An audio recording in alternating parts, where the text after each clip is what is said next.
बिस्मिल्लाहिर्रहमानिर्रहीम। अस्सलाम वालेकुम स्टूडेंट्स। बात करेंगे atomic number and mass number के बारे में। सबसे पहले एक एटम की सिंपल सी स्ट्रक्चर कंसिडर करते हैं। सपोज़ ये हमारे पास एक एटम है और इस एटम के हमेशा सेंटर में आपको पता है कि न्यूक्लियस होता है जिसमें होते हैं प्रोटॉन्स एंड न्यूट्रॉन्स। प्रोटॉन के ऊपर पॉजिटिव चार्ज होता है, न्यूट्रॉन के ऊपर कोई चार्ज नहीं होता और बाहर इसके ख़ास ऑर्बिटल में रिवॉल्व करते हैं इलेक्ट्रॉन जिनके ऊपर नेगेटिव चार्ज होता है। ये एक जनरल सी स्ट्रक्चर मैंने आपको एक एटम की बताई है। अब बात करते हैं कि what is atomic number. Her atom में नंबर ऑफ प्रोटॉन्स, न्यूट्रॉन और इलेक्ट्रॉन फिक्स्ड होते हैं। ठीक है, सपोज हम एक सिंपल से एग्जांपल ले लेते हैं हाइड्रोजन की। हाइड्रोजन के न्यूक्लियस में एक ही प्रोटॉन होता है और बाहर एक ही इलेक्ट्रॉन होता है और नो न्यूट्रॉन, और न्यूट्रॉन कोई भी नहीं होता, ज़ीरो होता है। ठीक है, अब हाइड्रोजन के बारे में अगर मैं डाटा लिखूंगी तो मैं ये लिखूंगी कि नंबर ऑफ, सबसे पहले लिखें नंबर ऑफ प्रोटॉन्स कितने हैं इसमें, 1। नंबर ऑफ न्यूट्रॉन्स कितने हैं, 0। ठीक है, और नंबर ऑफ इलेक्ट्रॉन्स कितने हैं हमारे पास, शाबाश, वो हैं 1। अब और करना इस बात में, एटॉमिक नंबर क्या है, किसी भी एटम के न्यूक्लियस में मौजूद number of protons are called their atomic number. बात क्लियर हुई।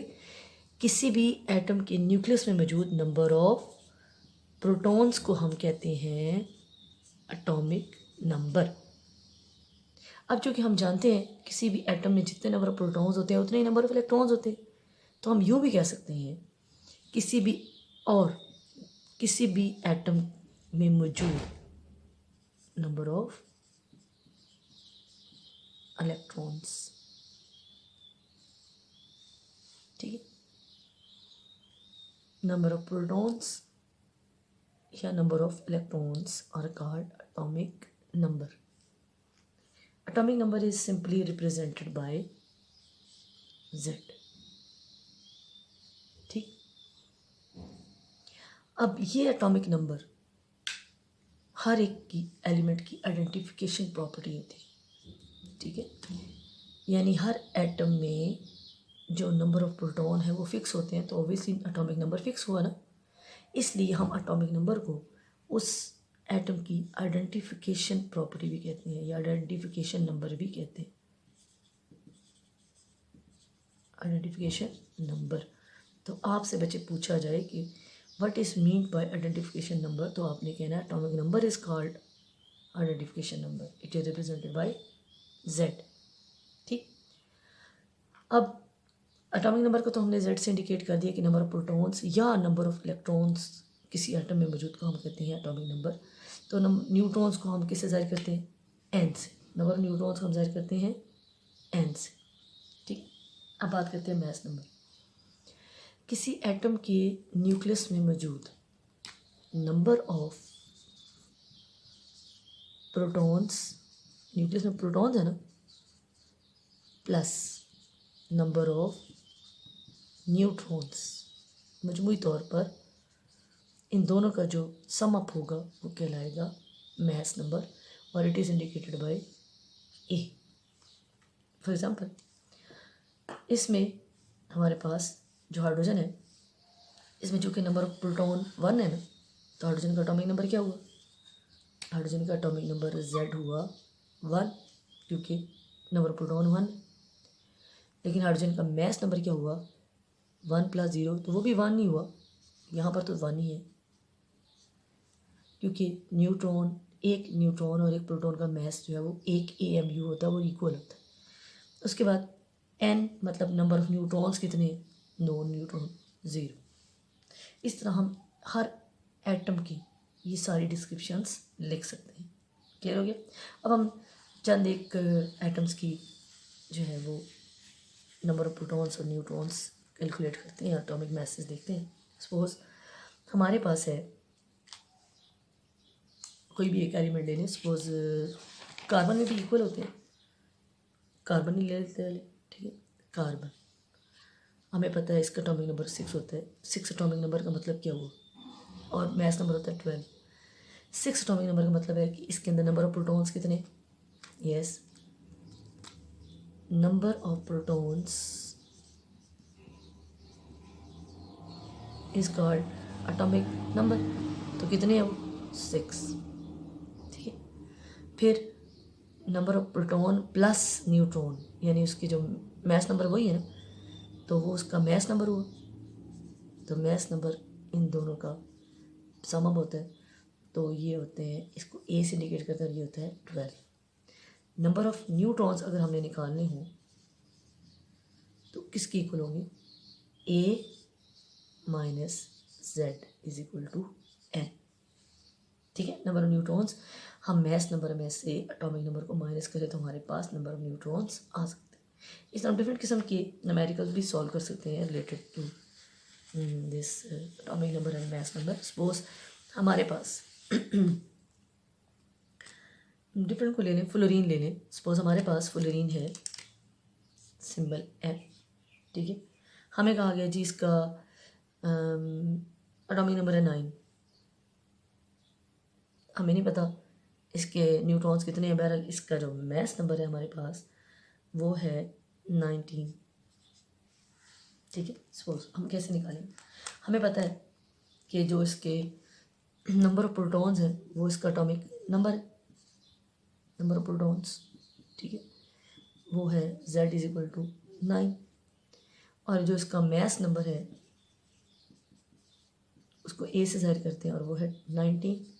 हम अब हमारे पास क्या नहीं है, नंबर ऑफ न्यूट्रॉन्स नहीं है ना, नंबर ऑफ न्यूट्रॉन्स कैसे निकालेंगे, a माइनस जेड, हमें पता है a minus Z is equal to n होता है, नंबर ऑफ न्यूट्रॉन्स। तो 19 माइनस 9 इज इक्वल टू 10। इसका मतलब है फ्लोरीन में 10 नंबर ऑफ न्यूट्रॉन्स होते हैं। क्लियर हो गया? That was a simple all about mass number and atomic number. अब हम बात करते हैं रिलेटिव एटॉमिक मैस। अब ये तो हमने मैस नंबर निकाला ना एलिमेंट्स का, ठीक है। ये मैस हमारे पास आया कैसे, देखिए एटम का साइज इतना छोटा होता है, आपने कभी एटम देखा है? नहीं, इतना छोटा होता है कि ये एक डॉट लगाया मैंने, एक डॉट के अंदर 4 बिलियंस हम एटम्स पैक कर सकते हैं, ठीक है। अब सोचें डॉट भी आपको शायद मुश्किल से नज़र आ रहा हो और इसके अंदर हम 4 बिलियन हम एटम इसके अंदर पैक कर सकते हैं, तो अंदाज़ा लगाएं कि एटम का साइज़ कितना छोटा होगा। अब इतनी छोटी चीज़ का हम मैस कैसे कैलकुलेट करें, हमारे पास कोई ऐसी इक्विपमेंट नहीं है, कोई ऐसी मेजरमेंट नहीं है जिससे हम तोल सकें कि एटम का मैस कितना है। तो जब इस तरह की कंडीशन हो तो हम क्या करेंगे, हम उसका एग्जैक्ट मैस तो नहीं तोल सकते, हम उसका मुआवजा कर लेंगे, जिसे हम कहते हैं रिलेटिव एटॉमिक मैस, ठीक है। अब रिलेटिव का क्या मतलब है, रिलेटिव वो वाले रिलेटिव नहीं है रिश्तेदार, यहाँ पे रिलेटिव मतलब एज कम्पेयर टू अदर, ठीक है। किसी एक का मुआवजा, देखिए ना, फॉर एग्जांपल सपोज मुझे कहा गया कि क्लास में मौजूद बताएं बॉयज़ की हाइट्स बताएं मुझे, ठीक है।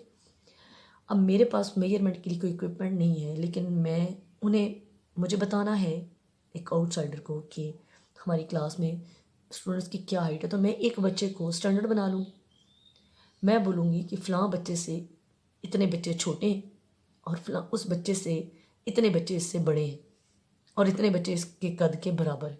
तो एक क्राइटेरिया बना ली ना मैंने उस एक एक्स को एक क्राइटेरिया बना लिया और उसके हिसाब से मैंने बाकी सबके कद नाप के बता दिए कि इतने स्टूडेंट्स, वाई स्टूडेंट्स इससे छोटे और जेड स्टूडेंट इससे बड़े हैं और एक्स डैश स्टूडेंट इसके बराबर है, बता दिया मैंने, बगैर किसी मेजरमेंट के, बगैर किसी इक्विपमेंट के मैंने मेजरमेंट कर दी।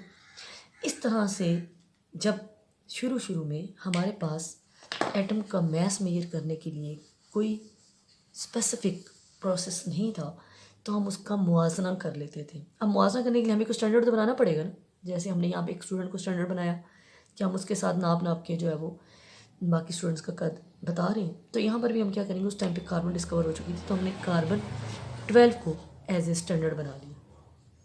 कार्बन 12 का मैस कार्बन 12 है, मतलब ये कि अगर मैं इसके मैस 12 छोटे छोटे हिस्से करो, 1 2 3 4 5 6 7 8 9 10, ये 12 हिस्से हो गए इसके मैथ्स के। कार्बन 12 है ना, तो आपने पढ़ा होगा मैथ्स में कि अगर मैं इसमें एक हिस्से को बताऊं, एक हिस्से को मैं ये कह सकती हूँ ना कि ये 1/12 1/12 पार्ट है, ये 1/12 हिस्सा है ना उसका, 1/12 पार्ट। तो ये कार्बन का एक पार्ट 1/12 पार्ट हुआ। अब मैं इसके साथ कंपेयर करके दूसरों के मैथ्स निकालूंगी।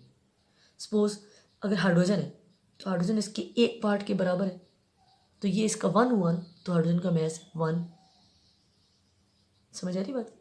तो इस तरह से रिलेटिव एटॉमिक मैथ, हमने जितने भी एलिमेंट्स हैं उनके एटम्स के जो मैसेज हैं वो कार्बन 12 के एटम्स के साथ हमने कंपेयर करके निकाले।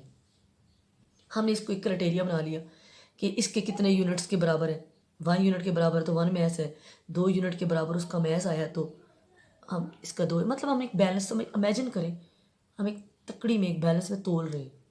एक तरफ हम ये छोटे छोटे वेट रखेंगे कार्बन के हिस्से, दूसरी तरफ हमने जिसको तोलना है वो रख लेंगे। कार्बन कैसे तोलेगी, एक हिस्सा ये डालूंगी, कार्बन का वेट पूरा हो जाएगा। इट मीन्स कि कार्बन का एक है वेट मैस। इसी तरह से कोई और ले ले, लिथियम को अगर मुझे वे करना होगा तो लिथियम का कितना होगा, ठीक है, बिल्कुल आप गेस कर सकते हैं, 7 ऑलमोस्ट। तो इस तरह से हम मैथ जो है वो डिफरेंट एलिमेंट्स का विद कंपेयर टू कार्बन निकाल सकते हैं। तो रिलेटिव एटॉमिक मैथ क्या हुआ? Relative atomic math is the average, एक एवरेज है ना, मतलब बहुत सारे निकालेंगे हम, फिर उनका मीन लेके एवरेज निकालेंगे। Relative atomic math of an element is the average math of an atom of that element as compared to 1/12 part of the carbon 12। समझ आ रही बात? कार्बन 12 के हिसाब से उसका जितना मैस आता है वो उसका रिलेटिव एटॉमिक मैस। अब इसके यूनिट क्या हैं?